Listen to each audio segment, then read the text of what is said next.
And we're back! Figured while I was getting set up here that I'd play around with the expanded mode radar.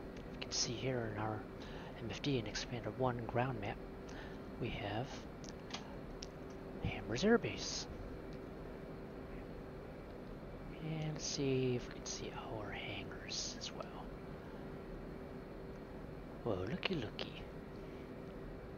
How much more resolution can we get on it? Let's see.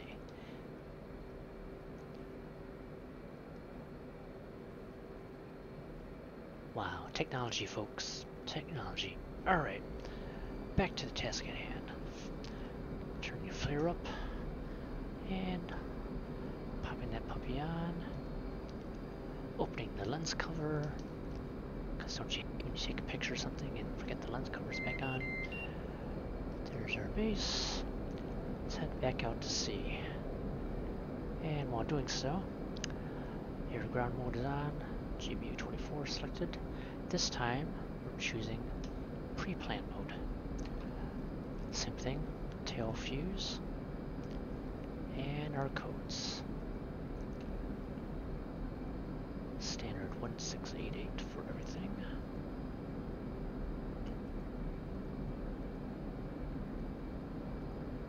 (688) 1688. Everything's in. Okay.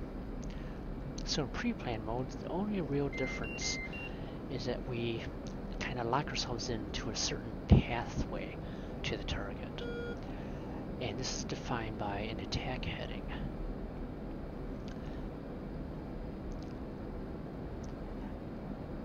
So what that means is we'll recommend what direction we want to ingress at, and the computer will basically guide us there. And if we deviate from it, it's not going to allow us to drop. It's not going to give us symbology unless we get on track. I'm thinking that the reason why they have this mode is to help with collateral damage and make strikes more precise. So, to get started, to show what's going on, let's come out a bit here and select one of those hangars to attack.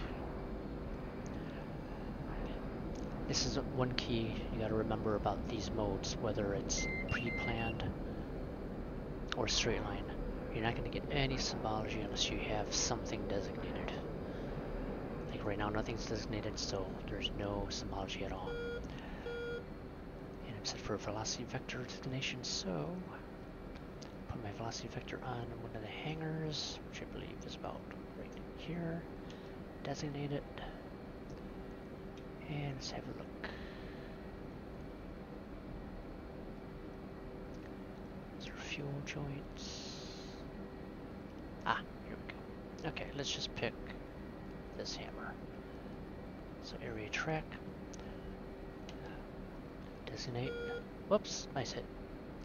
Undesignate on accident, sorry. Okay. Start this over. Velocity vector. Flying the velocity vector onto over there. Designated. There we go. Okay. Alright, so we'll just choose this guy here. Area track. Designate. Alright. Gonna head back out again so we can get some range.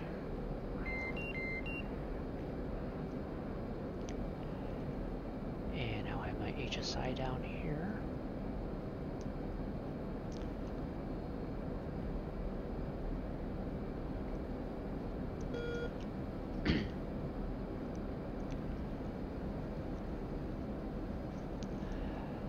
We're 165 degrees right hand turn back to the target. I'm going to fly away, so I'm going to go to 180, then he's directly behind me. There's 180 degrees, so next level. So we're flying directly away from him. And we'll go to about 10 miles to give us some time.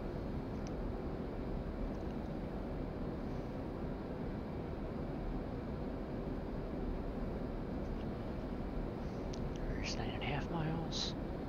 And 10 miles, let's turn back in. Nice, slow and easy.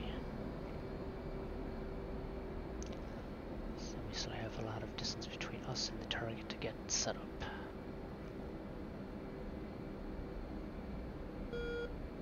Okay, one reason why we don't have symbology right now is because we don't have all the information we need, and we chose pre-plan, but we have to also enter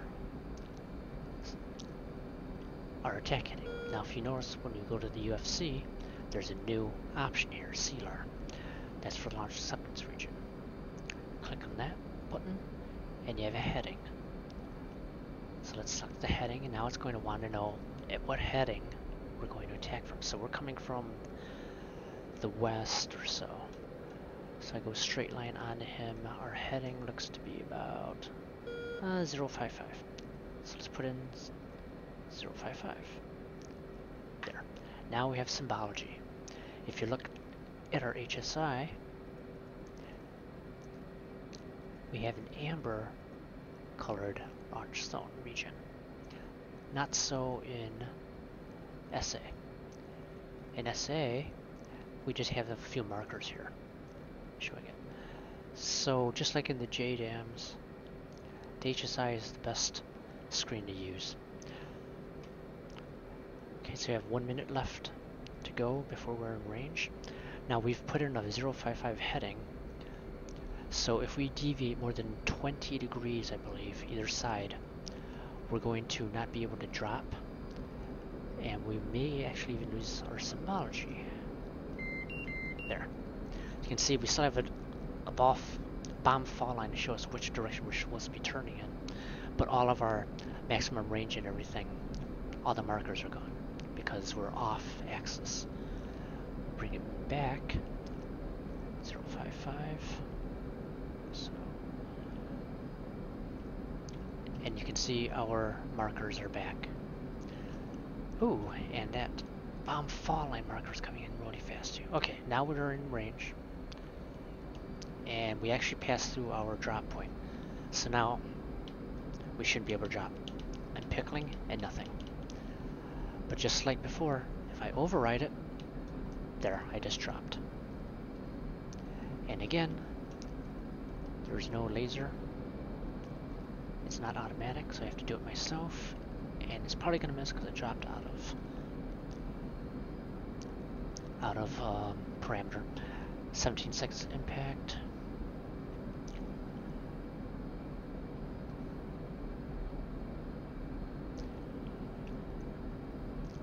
Six seconds. 5, 4, 3, 2 seconds to the miss. And it's a miss, of course. Again, because I dropped out of parameter. And what allowed me to drop out of parameter was the override. So, let me trim up here. We'll head back out to sea.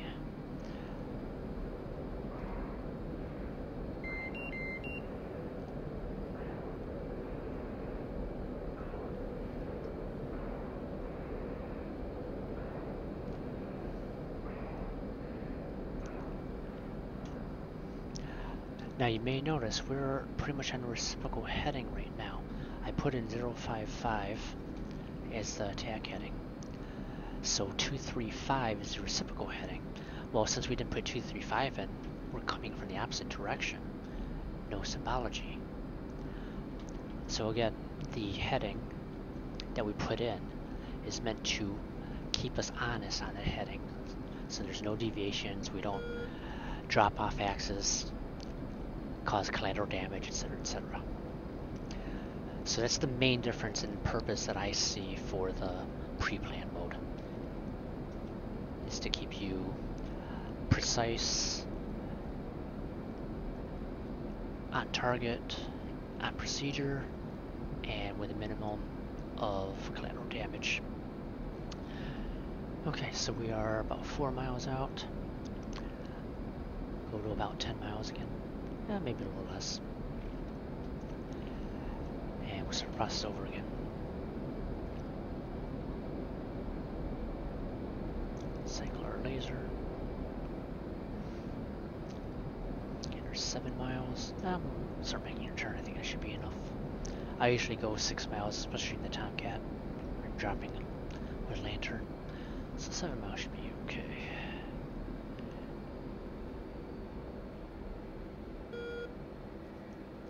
so we are in Cloud PP mode.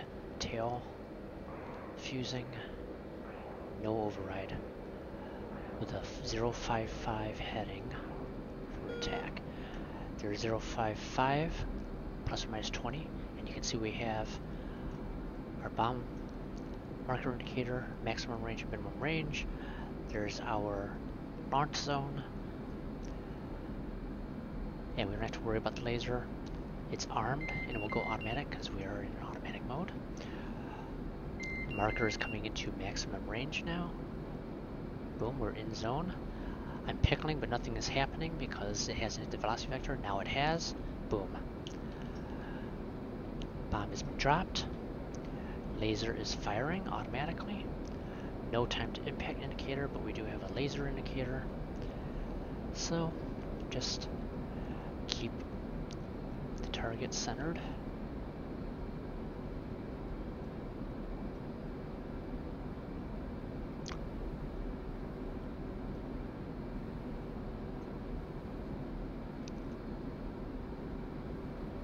And let's make it interesting. Boom, there we go. I was going to switch to the bombs, but they hit before I got a chance to. Okay, so there you have it. That's all there is to it. Just for fun, since we have 2 bombs left, let's go ahead and salvo them. So again, quantity 2, multiple 2. We're going to keep our attack heading of 055. And again, only one station is highlighted. Stand by, I'm going to trim.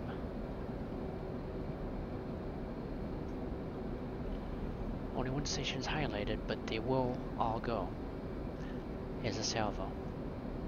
Don't know if that's a bug, or if that's how it is in real life, or they're going to fix that later, but that's what it is. Cycle or laser here, so there's no surprises. The reason why I'm cycling, I didn't really need to because the switch was in the up position, but I don't want to take the chance, because I've seen it happen before, that if there's some timer on this where it goes back to safe, and I'm in hot and it goes back to safe, that's not a good time for it to happen. So I cycled it, just to make sure that it's still armed, ready to fire by the time I get to the target. Okay, we're 12, 13 miles out, so let's go ahead and turn back on our attack heading. For 055, there's 000.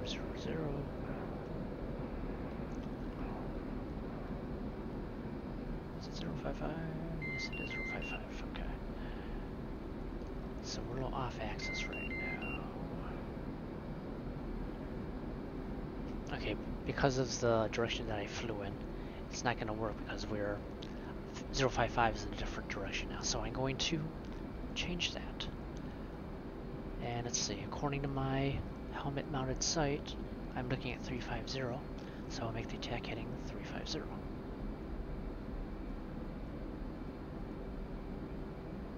Okay, so there it is, 350. Turn to 350.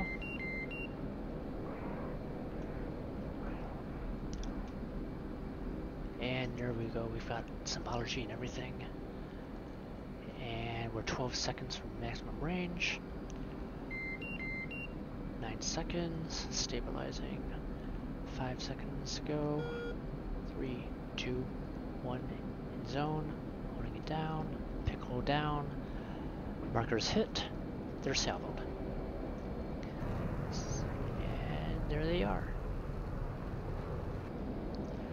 Laser is firing, as indicated by LTDR flashing, the cursor flashing, LTDR flashing in MFDs. No time to impact is automatic, but the laser will continue firing for another 95 seconds. And this time, let's actually, ooh, picturesque. Get that. Hopefully I don't lose the laser because I'm not flying the plane right now. I'm too mesmerized by how cool the lighting is. And boom, there we go. Check. Okay guys, that's it. Hope it helped.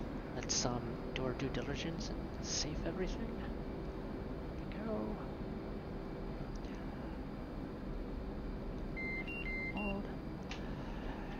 That's it. Hopefully that helped you out. If you have any questions, you know how to get a hold of me. Feel free to stay tuned in and watch me flop another carrier landing.